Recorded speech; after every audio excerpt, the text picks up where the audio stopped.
Assalamualaikum warahmatullahi wabarakatuh. Izin perkenalkan diri, saya Mutiara Dewi Indretarisa NPM 18530340005 dari kelas ganjil angkatan 2018.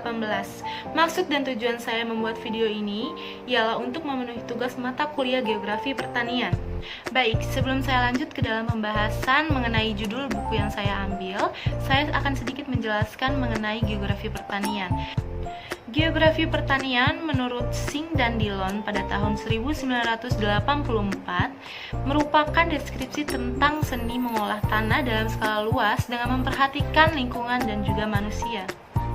Sedangkan menurut Iberi pada tahun 1985 mengungkapkan bahwa geografi pertanian merupakan usaha untuk menjelaskan mengenai variasi aktivitas pertanian secara spasial yang ada di wilayah permukaan bumi. Baik, selanjutnya di sini saya mengambil referensi buku berjudul Dasar-Dasar Agronomi oleh Profesor Dr. Insinyur MM Sri Setiati Hardi, MSc. Kurang lebih bukunya seperti ini. Di buku Dasar-Dasar Agronomi ini memiliki 280 halaman yang dimana dia membahas mengenai pertanian-pertanian baik dari teknologi abad ke-20, tanaman pertanian, revolusi pertanian, dan lain sebagainya. Nah, di dalam buku ini juga membahas mengenai pangan dan kebutuhan manusia, asal-usul dan klasifikasi tanaman, struktur dan fungsi tanaman, lalu pertumbuhan dan perkembangan tanaman itu sendiri. Baik, saya akan membacakan materi yang ada dalam buku yang saya ambil. Yang pertama itu tanaman pertanian. Jadi suatu produk diberi penghargaan biasanya karena produk tersebut memberi peluang atau jumlahnya sedikit.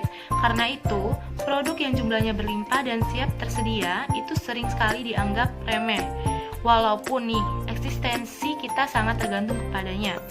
Oksigen yang kita hirup, zat gizi yang kita konsumsi, bahan bakar yang kita gunakan, dan banyak bahan penting lainnya yang biasa kita gunakan sehari-hari, semuanya bertalian dengan kehidupan tanaman. Lalu terdapat spektrum luas dalam penggunaan tanaman. Penggunaan yang paling nyata adalah untuk mendukung hidup manusia. Semua pangan manusia berasal dari tanaman, baik langsung maupun tidak langsung, misalnya pangan hewani. Lalu, tanaman juga digunakan sebagai sumber kerangka bangunan, bahan mentah dalam pembuatan sandang dan kertas, serta bahan sintetis seperti plastik dan rayon.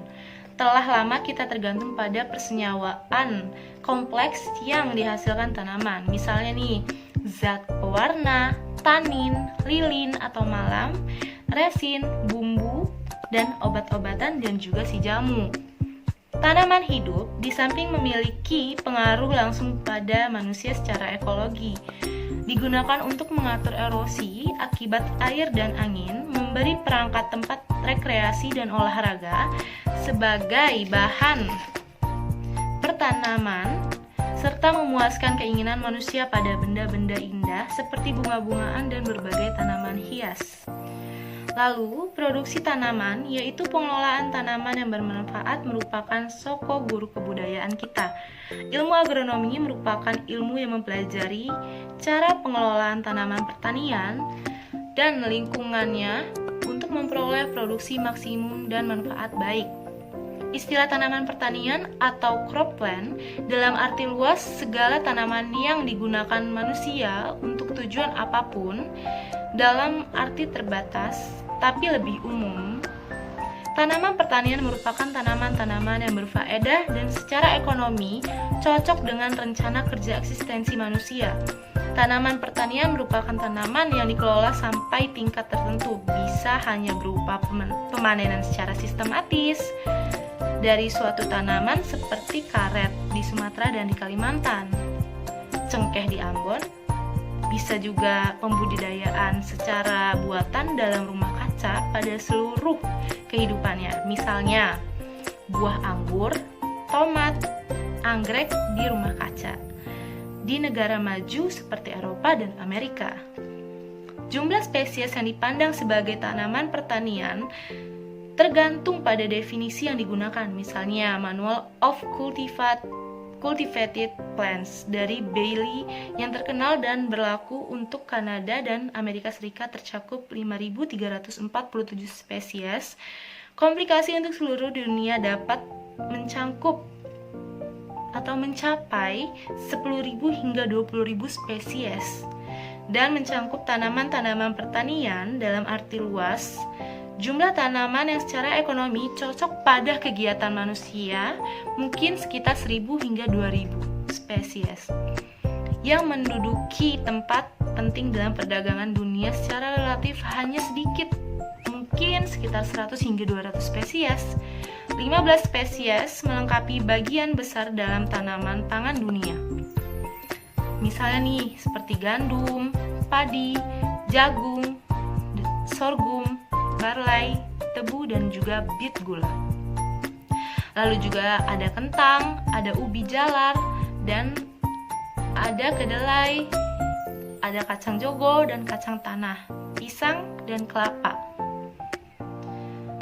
Jalan sejarah telah berubah dan akan berubah terus. Hanya beberapa tanaman dari tanaman dunia yang total diperkirakan sekitar 350.000 spesies. Manusia telah bergulat untuk mendapatkannya, dan untuk membudidayakannya. Tanaman pertanian merupakan tanaman dari legenda dan sastra dari Kidung Sesaji. Lalu, perkembangan pertanian di sini, penemuan api dan perkembangan pertanian merupakan dua inovasi yang membentuk dasar kebudayaan. Api merupakan landasan dari eksistensi kita. Sulit membayangkan manusia tanpa api. Penggunaan api oleh manusia tidak hanya menandai awal kehidupan sosial, tetapi akhirnya melahirkan serentetan teknologi yang saling berhubungan yang jika akhirnya tidak ada, sukar membayangkannya. Hasil langsung dari api yang paling penting adalah pertentangan persediaan pangan karena sejumlah pangan tak termakan, inedible, tidak enak rasanya, atau unpalatable, atau tidak sehat kalau tidak dimasak dahulu. Lalu juga di sini dibahas pertanian secara relatif merupakan inovasi yang belum lama berselang bila dibanding dengan sejarah manusia, karena manusia semula dalam masa yang lama hanya bertindak sebagai pengumpulan makanan. Produksi pangan yang pertama dengan penanaman pembudidayaan yang sesungguhnya baru terjadi pada 7.000 sampai 10.000 tahun yang silam pada zaman Neolitik. Lalu, asal-usul kebudayaan dapat ditelusuri pada penemuan bahwa persediaan pangan yang berlebih dapat tercapai dengan penanaman biji atau bagian-bagian tanaman. Tanaman yang cepat tumbuh dan menghasilkan dalam semusim mungkin merupakan tanaman yang diusahakan.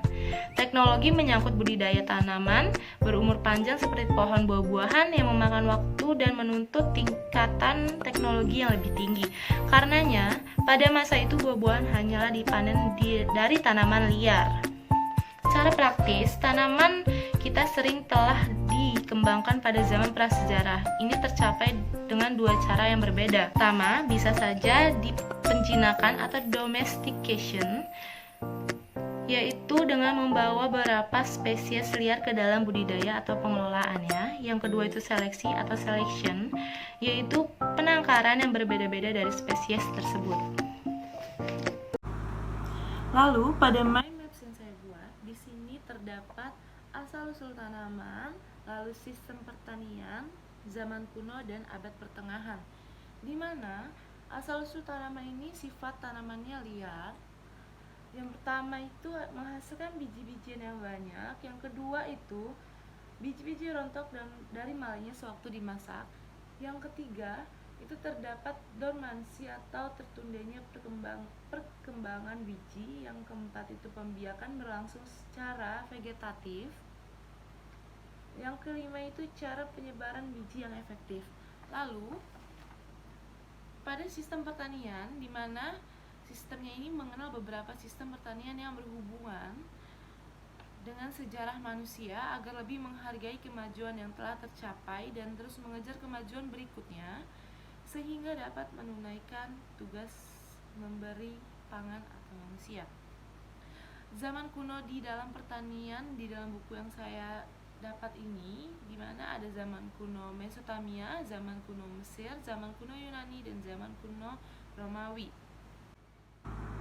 Lalu produksi pertanian pada abad pertengahan di mana itu terbagi menjadi beberapa, yaitu Renaissance, Strip Formina, Manor, Estate, kehutanan, hortikultur, sistem feodal.